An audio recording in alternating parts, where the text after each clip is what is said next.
Nous continuons notre route vers le sud et notre prochain refuge sera la baie de São Jacinto, dans la localité de Aveiro. La lecture de nos guides nautiques dévoile que le courant dans le passage étroit du canal d'Aveiro est d'environ 8 nœuds en marée montante et de 8 nœuds en marée descendante. Si on veut entrer dans la baie, on doit absolument arriver à l'entrée pendant les heures de marée montante. Avec notre moteur qui propulse à 6 nœuds, on ne saurait combattre un courant inverse de 8 nœuds. On calcule donc qu'il faut partir de Porto au lever du soleil pour ne pas rater notre prochain refuge en après-midi. En plus de courant, nous savons les pêcheurs qui veulent à tout prix prendre tous les poissons que l'Atlantique apporte à la renverse de la marée, formant ainsi une barrière qui ne facilite nullement notre entrée dans la baie. Finalement, nous avons réussi à jeter l'ancre dans la baie de São Jacinto et on se retrouve devant la base militaire.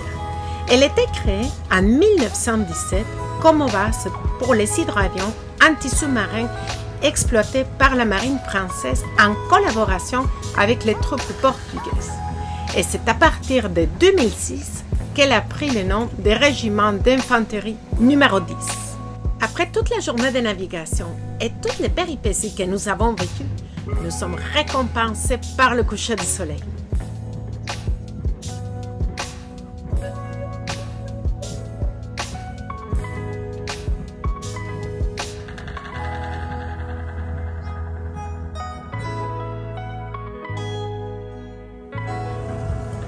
Qu'est-ce que tu fais, mon amour? Ah, ben hier, on a décidé d'envoyer la cage à crabe sous l'eau, en l'attachant en arrière sur la jupe. Et toute la nuit, ça a tourné. Je pense qu'on est tout entortillé, la corde autour du safran, peut-être de l'hélice, on ne sait pas. Donc évidemment, avant de partir le moteur, je vais aller tout démêler ça. En plongée? En plongée.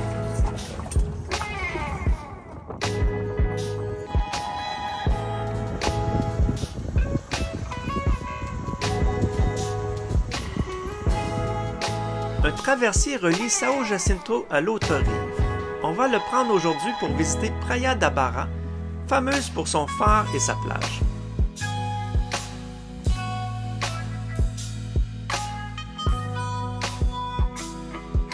Le plus grand phare du Portugal. Waouh! On va vous montrer ça tout de suite après. On est super contents, on vient de vivre une belle expérience. En fait, on n'a pas pris notre bateau parce que le courant pour arriver ici est vraiment très fort. Là.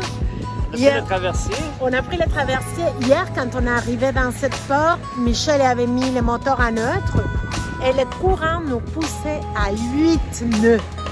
C'était incroyable. Hey, salut toi! Allô? Donc, c'est pour ça qu'on a pris le traversier. Et en attendant le traversier, on a rencontré une famille portugaise. Ils ont gentiment amené jusqu'au phare.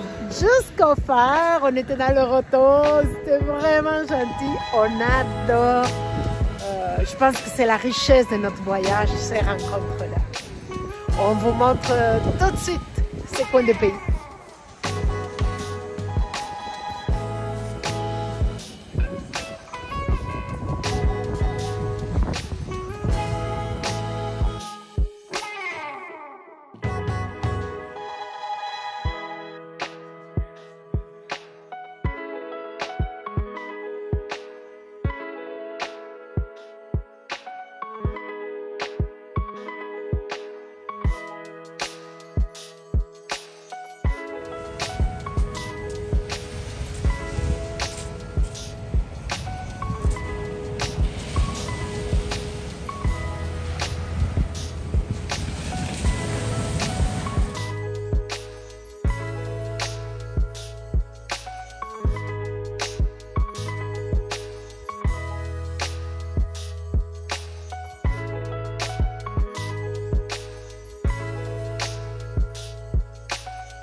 En plus des courants qu'on vous a parlé tout à l'heure, les pêcheurs et les traversiers, parfois on partage cet étroit chenal avec le cargo. C'est toute une expérience.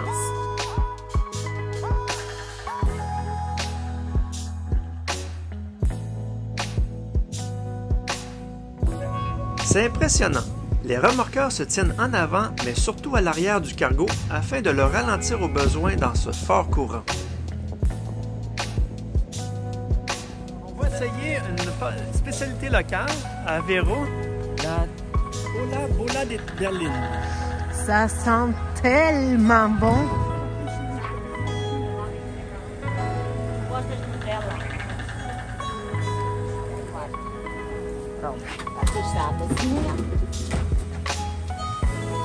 E quanto tempo tiene que esperar? Pouco. A tripa é mais rápida que a bolacha. A bolacha é que demora mais tempo. Ah, está mais duro? É.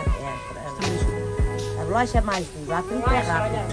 A bolacha mais dura. E ovos molos? Também tem ovos É moles. este ovos molos? Não. Ovos moles é isto. Para pôr na tripa ou na bolacha, como queira. Amanhã ovos moles. Amanhã é de ovos moles? Amanhã não, se calhar. Sábado. Está fechado ou não? Amanhã, se calhar, não sei. Se estiver a chover, não venho. Ah, sim. Eu costumo vir à sexta-feira à tarde, mas isto o tempo está tão fraco e hoje é um dia santo, feriado, e está mal, está fraco. Sim. Amanhã pior é. Pois, se estiver a chover. São duas de chocolate. E o que quer em cima? Canela, açúcar ou chocolate em pó? Eu quero sucre. Toi, tu veux cannelle, chocolat ou sucre en poudre?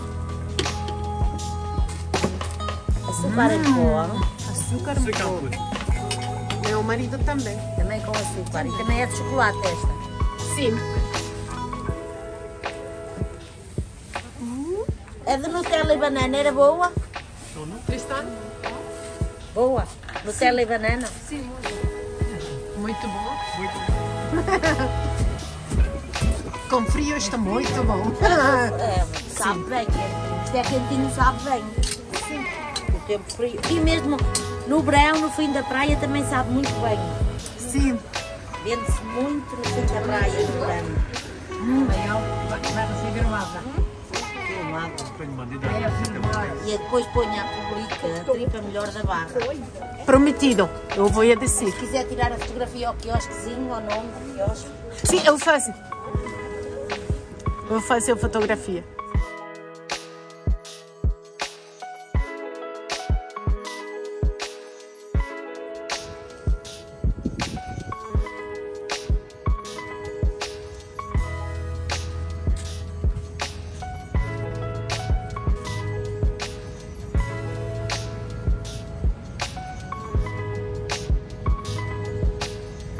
Qu'est-ce que tu manges, mon amour?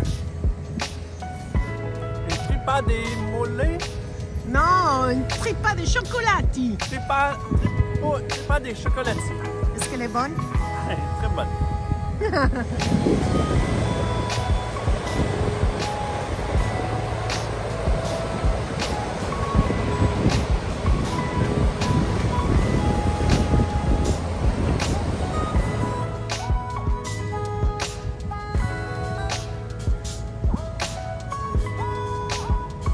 Tellement joli ici. Ça vaut la peine attendre la bonne marée pour rentrer au port. C'est magnifique. Tellement joli ces parasols dans la plage de Barra. Moins chanceux pour notre retour au traversier, on doit faire une marche d'1h30 en fin de journée. Mais ce moment-là, il nous a permis d'admirer les fresques qui sont le long de la route. Une nouvelle journée qui commence. Nous avons tellement de surprises qui nous attendent. Pas de chance, notre moteur hors bord ne démarre plus. Rien à faire, c'est la panne. On doit se mettre à la recherche d'un bon mécano dans la région.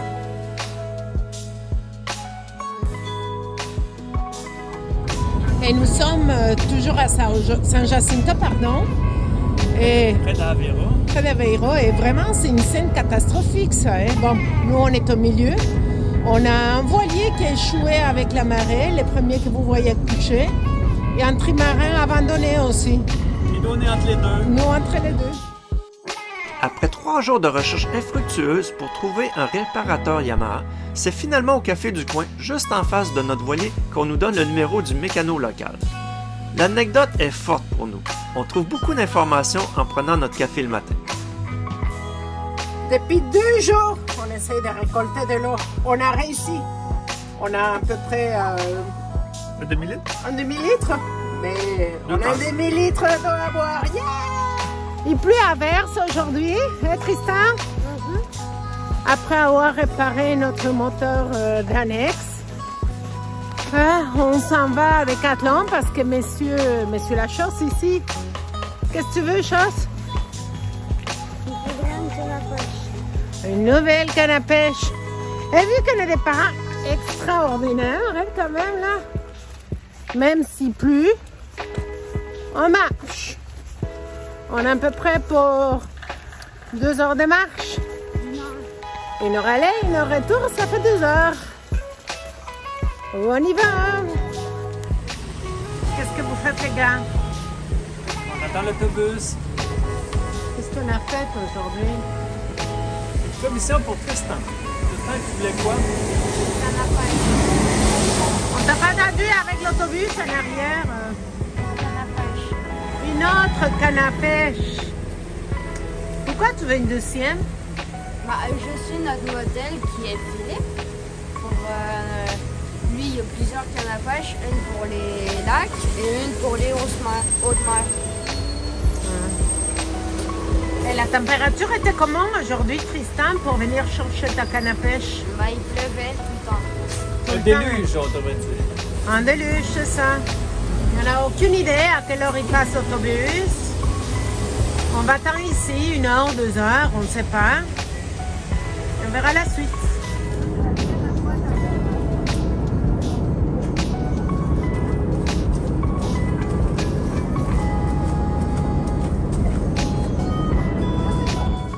Alors, il nous faut un potage hameçon de fromage, un hameçon de canard,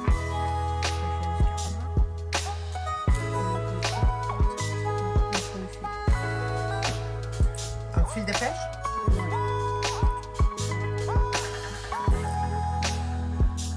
Tu fais un nœud de quoi? nœud de pendu. Pendu, ok. Et voilà mon nœud. Un nœud à citeaux. Donc, on va se piquer comme ça. Le frottage comme ça.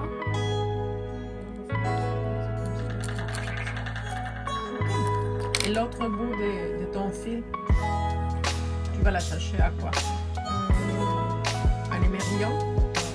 Et l'émerillon après, ça va s'attacher à quoi? Ok. Qu'est-ce qu'on va manger ce soir, Tristan? Peut-être, je vais faire des choses ce soir. Du calmar. Oh, des calmars frais! Peut-être. On prépare un cake au citron aujourd'hui pour nous réchauffer. Il y a beaucoup d'humidité, il y a beaucoup de...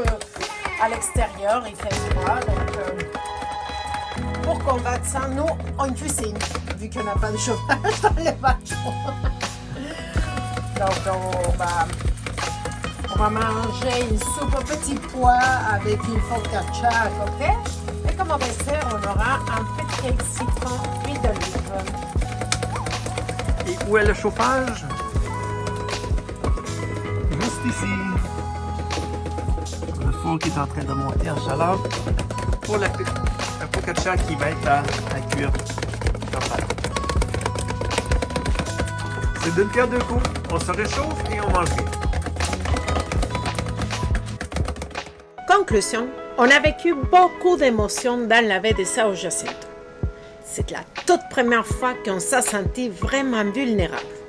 On n'avait pas beaucoup d'électricité, on manquait d'eau potable et en plus, notre moteur nous avait lâché. Pour compléter le tout, les pêcheurs ne respectaient pas du tout les vitesses pour naviguer. À plusieurs reprises, ils ont failli nous faire décrocher notre voilier. Heureusement que la fin, ça vient terminer.